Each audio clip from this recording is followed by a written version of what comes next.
SNDP യോഗം കട്ടപ്പന പുളിയന്മല ശാഖയിൽ ബാലവേദി കുട്ടികളുടെ പ്രവേശനോത്സവവും സ്കോളർഷിപ്പ് വിതരണവും ആദരിക്കലും നടന്നു. Malanad SNDP union vice president Vidhu V Soman ഉദ്ഘാടനം ചെയ്തു.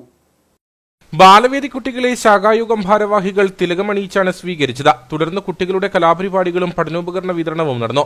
വിവിധ പരീക്ഷകളിൽ ഉന്നത വിജയം നേടിയ കുട്ടികളെ അനുമോദിച്ചു. ശാഖായോഗം മുൻ vice president NK Thankappan Nanjilath പറമ്പിലിന്റെ സ്മരണയ്ക്കായി കുടുംബാംഗങ്ങൾ നൽകുന്ന വിദ്യാഭ്യാസ നിധിയുടെ വിതരണവും നടന്നു. Malanad SNDP union vice president Vidhu V Soman ഉദ്ഘാടനം ചെയ്തു.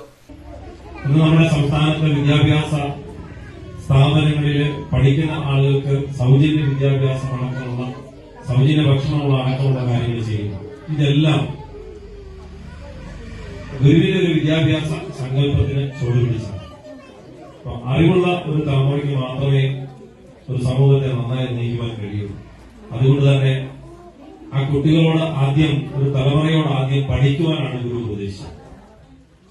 അങ്ങനെയുള്ള ഗുരുവിനെ ദർശനങ്ങൾ പഠിക്കുവാൻ കിട്ടുന്ന ഒരു അവസരം എന്ന് പറയുന്നത് നമുക്ക് പൊതു വിദ്യാഭ്യാസപരമായ കാലഘട്ടങ്ങളിൽ അവസരങ്ങൾ കുറവാണ് എങ്കിലും ഇത്തരത്തിലുള്ള ബാലജന യോഗത്തിന്റെ പ്രവർത്തനം ബാലവേദിയുടെ പ്രവർത്തനത്തിലൂടെയാണ് നമുക്ക് കിട്ടുന്നത്. ശാഖായോഗം പ്രസിഡന്റ് പ്രവീൺ വട്ടമല അധ്യക്ഷനായിരുന്നു. Vice president PN Mohanan, secretary Jayan MR, Sojan Poovathumoottil, Shachi Cheriya Kollappally, Radhamani Krishnankutty, Radha Thankappan തുടങ്ങിയവർ സംസാരിച്ചു.